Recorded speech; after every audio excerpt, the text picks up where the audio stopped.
Hi everybody, it's a pleasure to be here. The correct pronunciation is Resonai. We are just going out of stealth mode. We are working for 3 years on the stuff you're going to see here. So we are basically computer vision technology. So I'll discuss a bit some of the recent development within computer vision. You heard about, I'm sure, about deep learning and the ability to now have a new level of image recognition. And this is something that is pursued by the biggest companies out there. And we'll illustrate some of the next stages that we're working on in terms of computer vision and what can be done in this aspect. So I don't know how you recognize this movie, the movie here, when actually he had this eye for his operating system that could actually see and experience the world as he does. Eventually they fall in love, he and the operating system, and very interesting stuff is going on from that point. Highly recommended movie because of the twist in the tail he offers in terms of artificial intelligence and where we are heading there. So eventually, if you really want to achieve what is called an immersive interactive AR, or if you want to really reach the point that we scale up VR experiences, one thing is very clear. We have to build VR content creation system on steroids, and we have to enable computers and machines to see and understand the world almost as we do, in many aspects better than us, in terms of accuracy, in terms of the ability to measure precisely sizes, alignments, etc., things that we're not very good at. But in order to enable eventually the embedding of virtual content in an immersive way, an interactive way within reality, geometry, semantics, object recognition, those are must-have technologies for those devices. Without that, it will be very difficult to enter a scene like this, for example, and put some avatar on a chair that will behave correctly, and when he moves out of this room, he will do it in the right way that will be fully immersive and will fool our brains in terms of having problems in deciding whether it's real or not real. So it's a kind of a prerequisite for any type of XR experience. I don't know how many of you are familiar with this. If you're familiar, don't shout out. But looking on this chessboard and looking on squares AB, please raise your finger if you choose A as the darker square. What is the darker square? If you choose A, please lift your finger. Hi. Let's be more interactive. We're talking about immersiveness and interaction. So A, again, I'm sorry the lights are on my face. Who thinks B is darker? Oh, risk taker. Okay, so what do you think now? Who sticks to A is darker? Who stick to B is darker, or change his mind to B is darker? And now, they are totally the same. Okay, same photons are projected. So here you can see the complexity of vision. Okay, it's an optical illusion. Our mind has such a strong model of the world that we recognize the object, we anticipate what should be white or black. We can redesign the shading model based on this cylinder that is shading the squares. In order of the scene to be logical, we have to, actually the brain, okay, the visual perception parts of the brain, the higher visual perception, not the V1 area, has to modify the illusion for us to have a comprehensible reflection of that image. Okay? So we are fooled. So just to illustrate the complexity, so if I just rely on RGB data here, without any modeling or understanding of the scenery or the object or the shading model, I will be mistaken to think it's a false chessboard and not correct chessboard. So if I want to simplify the visual perception, if I want to simplify to this, I would say it's a parallel process with feedback loops between three major aspects. One is the semantics. Semantics is basically, eventually, the intelligence, how we model the visual setting into patterns, into labels, into things that we can describe and understand and perceive. Okay, semantics is what makes us say, oh, I saw a beautiful movie, or emotional movie, or sad movie. We don't communicate by saying, I saw a movie that was mostly red, or mostly white, or had this type of object or that type of object. So we have this level of abstraction. But even the semantics associated to the spatial relation or probability of things to be together help us in the segmentation capability, that I'll illustrate more about it, and of course the object recognition. So when we enter to a room like this or to any type of another scenery, we pretty trivially, we are solving segmentation, and we have a common language to that. So we'll reach to more or less the same conclusion regarding segmentation in this resolution. Regarding object recognition, we'll recognize the same object. So we'll do the same segmentation, the same object recognition, and then semantics is something that initially we can agree that this is some kind of a lecture hall, but of course there's more to that until of describing the emotion it raises when we encounter this type of room. So semantics is something that very connected to intelligence, to the mere notion of our intelligence. But even the two parts that we agreed upon, it's the segmentation and object recognition, is something that it's not available right now for machine. It's a very, very difficult task to have some kind of acquisition device and then a real-time analysis of segmenting the scene and recognize each of the object within the scene. But we have to have semantics helping in that case. We have to have the disambiguation and the probability that semantics offer. And I was building textual search engines for many years, and there was a constant argument between NLP approaches and statistical modeling approaches that said, if we analyze, if we have a huge enough corpora of text and we apply machine learning methods, we will deduce or infer the rules, the patterns, the NLP. Okay? Of course, both are sort of interlinked and helping each other. So we're in the stage that we are doing the same. We have to have the NLP or the spatial semantics, the language that we parse, understand sceneries. Let's say I have a huge amount of scanned sceneries. I want to parse those, to index those in a meaningful way so I can inherit the semantics going forward and segment and recognize the object. Let's sort of review some of the recent development in computer vision that sort of boosts this category altogether. And we hear so many buzzwords regarding the deep learning and CNN. So definitely the computational power, a key thing here. And more than that, the application via the cloud architecture. So now a huge amount of flexible computation power is available for different tasks during the visual recognition process. Data, the amount of images, much, much beyond 1 billion. So many samples. So very tempting to use these brute force techniques as deep learning suggests or convolutional network. More than that, a lot of label data. So those big companies invested so much in having gamification or different kind of interaction through CAPTCHA, and I'm sure you know some of them, to extract labeling to images. So this serves as the supervision set for the CNN or the deep learning architecture. So the process goes as following. I have a huge amount of data. I have a subset of big enough of label data that says there is a train here, there's a train here, there's a train here. And then out of sample, when I build and construct this deep neural network architecture based on the convolution between the pixels, I eventually get an architecture, a specific architecture of some kind of a neural network structure that learns and optimizes to detect trains in an image. So this is the process.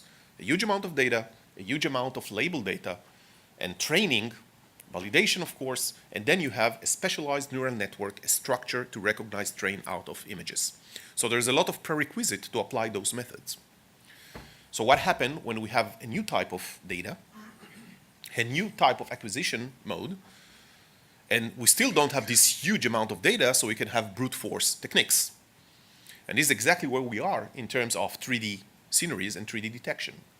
So whether we are using a special type of 3D sensors, my previous company, I've built a 3D sensor eventually to capture hands in real time, to reconstruct hands in real time in a high resolution, high accuracy, to be incorporated into the VR. And Oculus actually acquired the company something like 2 years ago. So 3D sensors offer a new type of data, or stereoscopy, that actually can take multiple image or 2 image and then synergize them together to create the 3D modeling of the scene. And now we have a lot of rendered or 3D modeled sceneries or object. And now you need to build the same kind of recognition engine, the same kind of technology to recognize which object it is. But here you have a cold start problem. You still don't have this amount of data. Labeling is not trivial, okay? And it's very difficult to start initiate the process based on specialized neural networks architecture. So this is the next leap. The next leap will be the RGBD acquisition, so extracting the depth as well, something that we are doing very naturally. We have a very good ability to extract depth even if we look with one eye or definitely with our 2 eyes, based on the segmentation and semantics and all the things I mentioned before. Our brain actually create a very good 3D model out of those pure acquisition. We think we know a lot about the human eye and some of maybe the V1 area, that is the first layer of the cortex, actually digest those images. But I will not be surprised if we will see non-trivial feedback loops that actually change the way the hardware, in this case the eye, or even lower layers, actually behave and digest or process the data. And there are some feedback loops, non-trivial feedback loops, that are evident already through interesting researches between the higher layers of visual perception to the more lower hardware type of layers associated more to the eye itself. So the RGB, the acquisition, and of course the 3D modeling I mentioned before. This will be 2 steps forward to digest scenes in real time and reach this segmentation, object recognition, and semantic inference moving forward.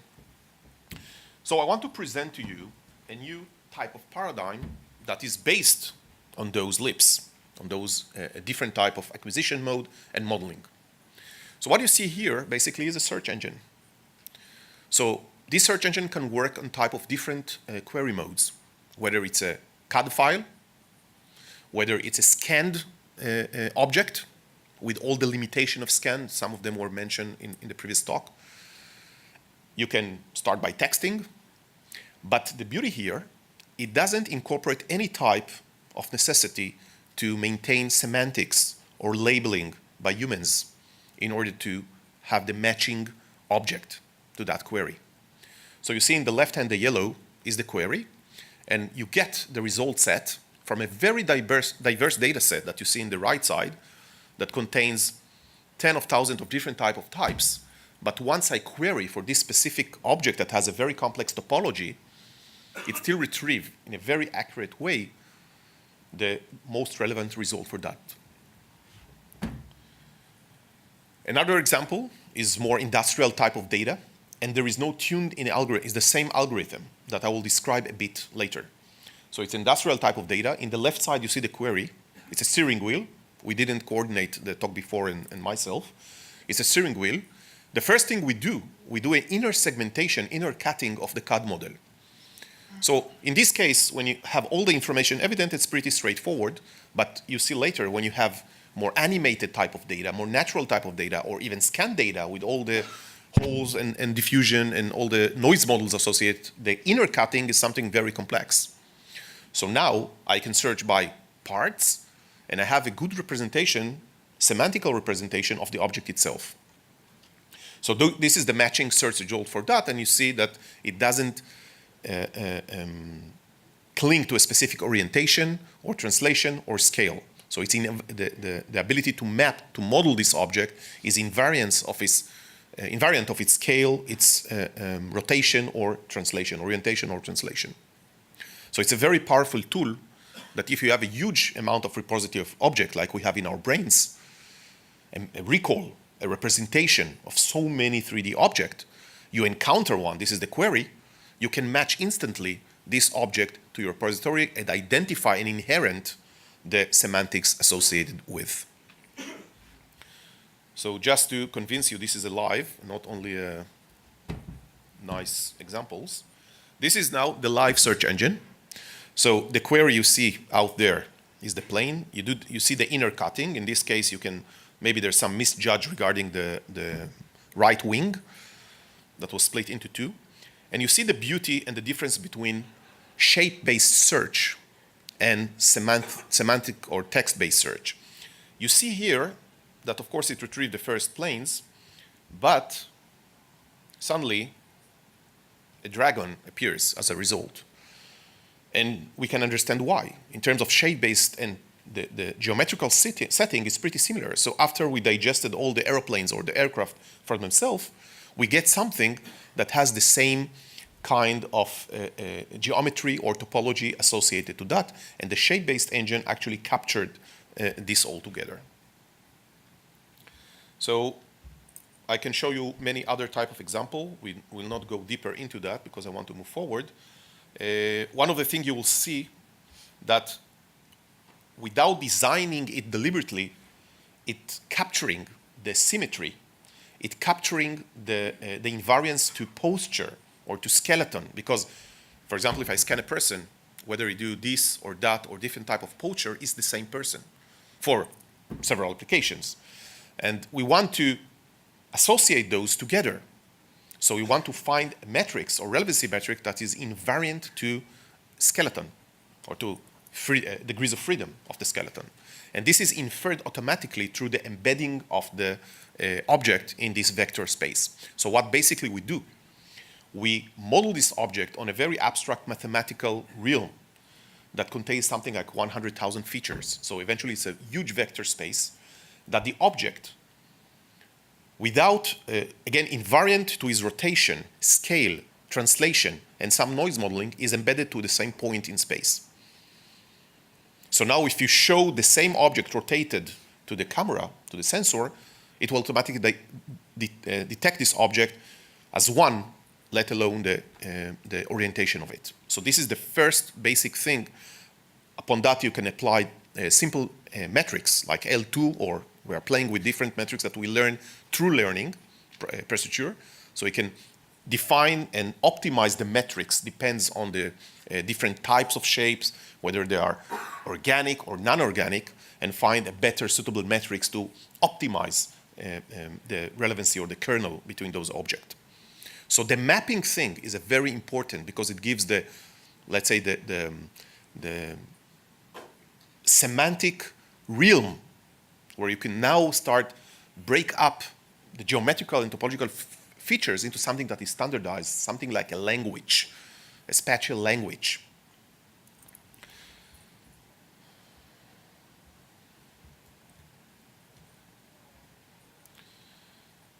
So this is more of the same example. Now it's something a bit different. Now you see a scanned object. So this is a consumer-grade scanner. So it's a very typical type of scanning on current technology. So you see that it's missing a lot of part. So without context, even us as human beings can misjudge what is this object if I showed it without this relevant other object. It's like showing a piece of something out of context. Our mind will also have some difficulty in digest and recognize this object. So this is the typical situation when you scan something, and our technology deals very nice with scanned object. So although you see missing a lot of information, it's not complete, it has a lot of noise, it's still retrieved. And again, you can see the diversity of the database right side. It retrieved tables as the most relevant result for this specific thing. Same goes here when you have some kind of occlusion, again, a nose model, in this case, a screen. Again, you see, even if it's a half screen or something that is very noisy, still capture the essence of it as we expect from humans to do when they encounter something that with different shading model, occlusion maybe, you see just a piece of it, but you can deduce and infer which object it is. So let's see a live demo of it. Let's now try to scan something in this room and see if the engine can actually retrieve the object based on the database, the CAD database that we have, and identify a similar object as first result out of 10,000 different objects that we have there. So I want to introduce our Deputy Chief Scanning Officer, Gilad. Hope to get a promotion soon.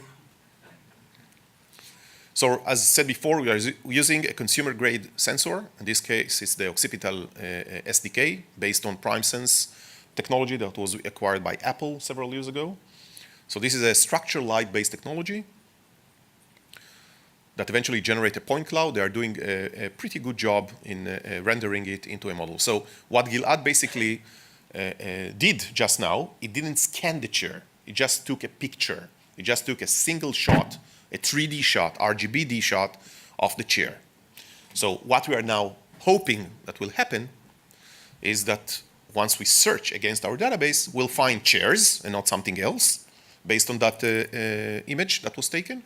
And we can go even deeper than that, and we want to see that the chair that we are finding is more similar to this chair than maybe the other chairs in the dissenting relevancy in result. So we just switch now the connector to present those results. Okay, so you see the first result, actually very, very similar to this result. Of course, we are bound and limited by our CAD database that contains several amount of chairs, not everything that was ever manufactured. So I think this is very impressive. Out of 10,000 different type of models, actually all the first results are chairs, and the first result is very, very similar chair to that. So this is something that was done live now. We can do it on every type of object. We have basically already a repository of 100 different type of scanned object that are being found really relevant to any type of scanning of a similar object to do. So this is the search engine we have developed that eventually that can incorporate CAD data or scan data and can handle different type of queries as I mentioned before. Let's go forward. I'll try to do it faster because I have many things to show. Okay, so this was basically a single object recognition, okay? A bit more because you saw the inner cutting, the inner segmentation, so we can search by part, and we have the internal semantics, the internal understanding of the object, as complex as it may be. Next thing we did is basically surface extraction and plane extraction on full scenery. So this is a counter in Tokyo, in Japan, a very fast scanning. This is the same person crossing the nearby. So this is the decimated representation of the mesh file generated from the scanner. And now we want to extract the surfaces in a way that will match reality. Okay? So we can maybe embed virtual content or any type of information in the right position, in the right place on the model. And if we have this tracking technology that you've seen before, we can actually attach it. So a person coming and see this encounter will see bits and parts of the information overlaid in a very precise way on the geometry of this counter. So this is the result in that case. We detected the surfaces. This can be a real-time extraction on device, so offline type of extraction on device. So if you think about AR application, surface and plane detection will be one of the first thing that people will do, and we have a very robust technology for that. So you can detect the surfaces, you can detect the planes based on some homogeneous curvatures, and then you can overlay any type of virtual data that will be associated, stick to that reality. So when I change my position with a mobile phone or with the glasses itself, it will seem that it was not superimposed, but actually naturally built into this surface or plane. So this will be the recommended areas to place rectangular or circular shapes. Moving forward, so what happens if we scan a full scene now? So it's a full interior, not a single object, not just trying to extract surfaces or planes, but I actually want to understand and segment this scene and understand all the objects existing there. So this is something we already have a good prototype for it. So first thing to do is segmentation. So clustering and try to identify the different object. A lot of algorithms applied here, geometrical, and using back and forth feedback loops to the search. But eventually we are doing a pretty efficient thing here that within 30 seconds, as of now, without GPUs, without accelerating and do some on-device application, everything goes to the cloud, everything being processed on CPU and goes back to the device itself. You see the segmentation, and then the object recognition that will replace each one of those scanned objects with a respective CAD file object that will be aligned in the same posture. So now we virtualize this scene, and this will be the result. So you see the walls are extracted, the floor extracted, the object were highly recognized, even the differences between the chair, the swivel office chair, as opposed to some kind homey kitchen chair, these subtleties were detected, and this was the first hit that replaced those objects. So this is a virtualization tool.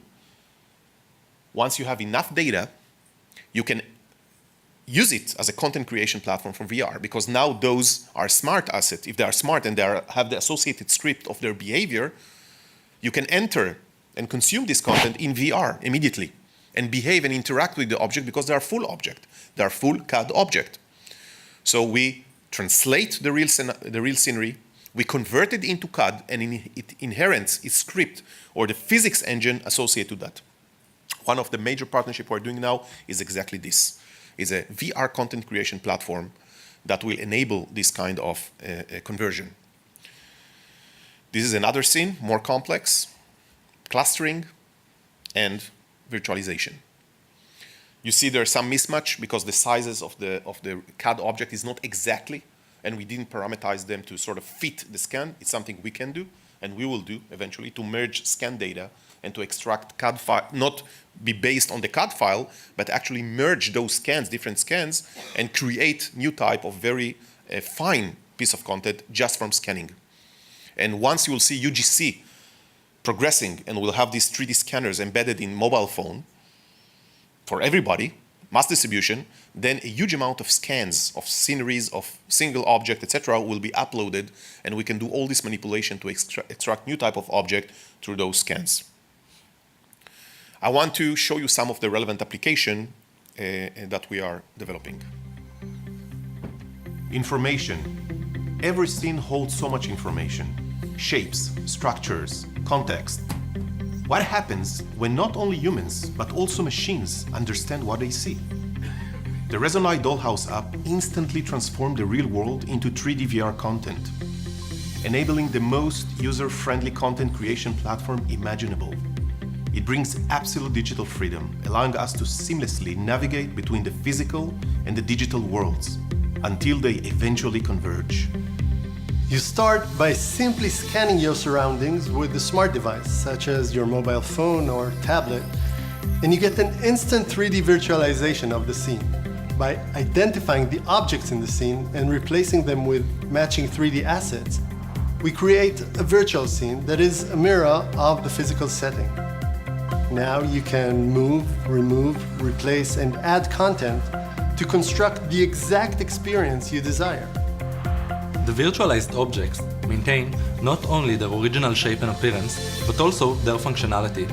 They behave in the virtual world just like we would expect them to do in real life. Resonai Dollhouse presents a true breakthrough in VR content creation that opens up to worlds of opportunities. It will enable content creators, gamers, designers, and end users to simply scan a setting and transform it into exciting VR content that they can play with and alter as they see fit. Imagine anything you see as you move through your day could instantly be virtualized. With just one swipe, your world becomes a virtual experience. Without design, development, or resources, it simply becomes. The ability to navigate between the real and the virtual allows us to create experiences that enrich our reality. For us, this is what VR is all about.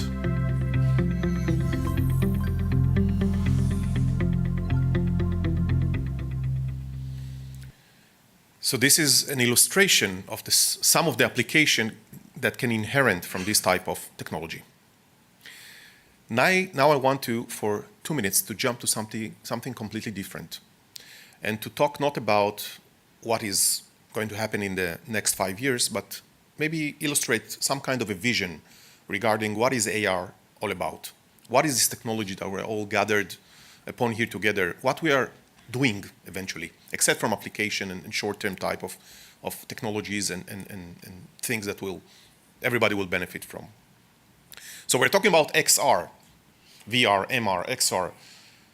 But if we delve for 1 second, what is the R in those? Okay? Because we're not sure about the V or the M or the A or the X, but what is the R? Are we sure about the R? So for physicists, I'm a physicist by background, this is the best description of R. This combines all the forces of nature that are robust under different type of experiments, different type of measurement.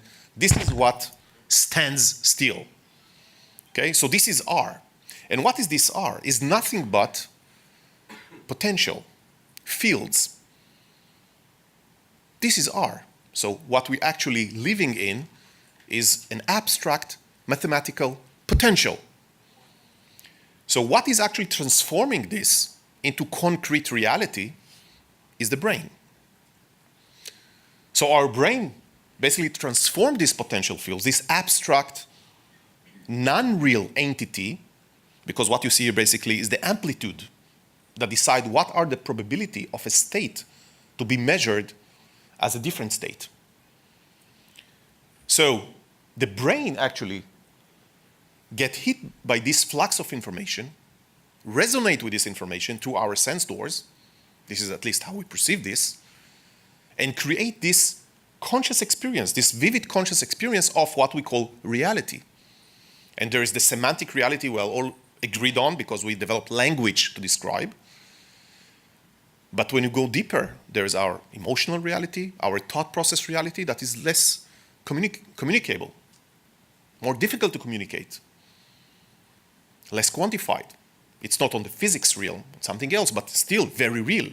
It's more real than anything else. It's what motivates us to behave and to take choices on what we call the real world.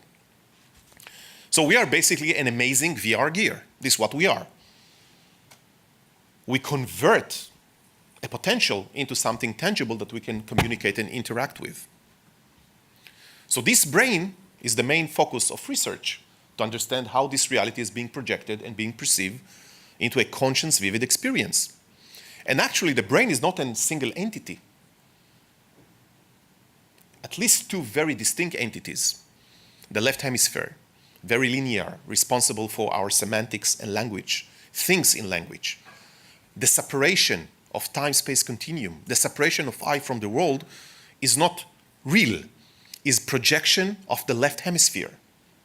As opposed to the right hemisphere, with this separation, this ambiguity, this linear process, this breakup of continuum of space of time is not perceived. If you don't experience this type of reality, you can try some things that will help you. You can go and do meditation course to quieten some of the left hemisphere and to discover some of the properties of the right hemisphere of your brain. You can take a potion called ayahuasca that will liberate you from the chattering of your left hemisphere, and you perceive reality totally different, and it's real because your mind can interpret this and create those experiences. So it's actual experience that you can experience. It's within the capacity of your brain to interpret or translate the world in such a way. You can watch and see a beautiful TED Talk by Jean Boutel that lost in a stroke for several weeks, months, her left hemisphere and lived her life through the experience of the right hemisphere. And she talks beautifully about it. And then you can wait for XR to happen.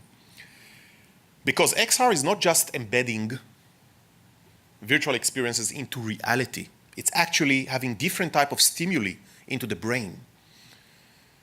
So from reality, we'll move to surrealism and to impressionism to initiate different type of perception, different type of intelligence, and different type of perception of the I, or the relationship between the I and the universe.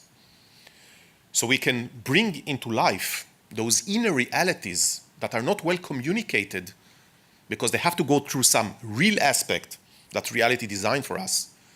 And we can really feel some liberation and feedback loops between the inner properties of our consciousness and what we'll perceive within the XR. Yes, it will take time, but I think this is a vision that is worthwhile to pursue. Thank you very much. Fascinating stuff, Emil. Do we have any questions that we can quickly address before we break for lunch? Yeah. How quickly do we get to scans like you talked about, where there's massive? You talked about scanning, and that's interesting. You know, how quickly do we get to mass ways to do that? So you mean how quickly we'll be in a position of mass distribution of those scanning device? Right. Okay. So you can see a lot of rumors regarding the iPhone 8, what will incorporate inside. So I think this will be a key driver for all the mobile manufacturer and mobile devices to incorporate those 3D sensors, so you can have this scan on mass scale. So I think within 1 year, maybe 18 months from now, we'll be blasted by scan object and all these things I've shown. Okay, let's take one from the board. Do you consume polygons or depth maps for plane detection? Yes, both. I like that, short and to the point. Can you recognize objects mated together as separate objects? For instance, an electrical connector plugged into some larger hardware. Okay, that's a very good question. So in real life, things are sort of melting into each other. For example, this person is sitting on the chair. So one of the questions, how we can separate things that sort of melt together. So you saw previously, I showed the inner segmentation of object. We are not there yet in terms of solving all the situation or things that might be positioned into each other. It's a very, very difficult problem. What we're definitely working on that to eventually reach to a position that we can use the RGB data, the depth data, the semantics, and so many other stuff we have developed to achieve that. It will take time. I estimated at least 12 months moving forward, but eventually we'll be there. Okay, we will address the remaining questions online and or stop at the booth. Yeah, stop by and see some more of this technology. You can experience the live demo for yourself. Okay, how about a big hand for Emil? Thank you very much.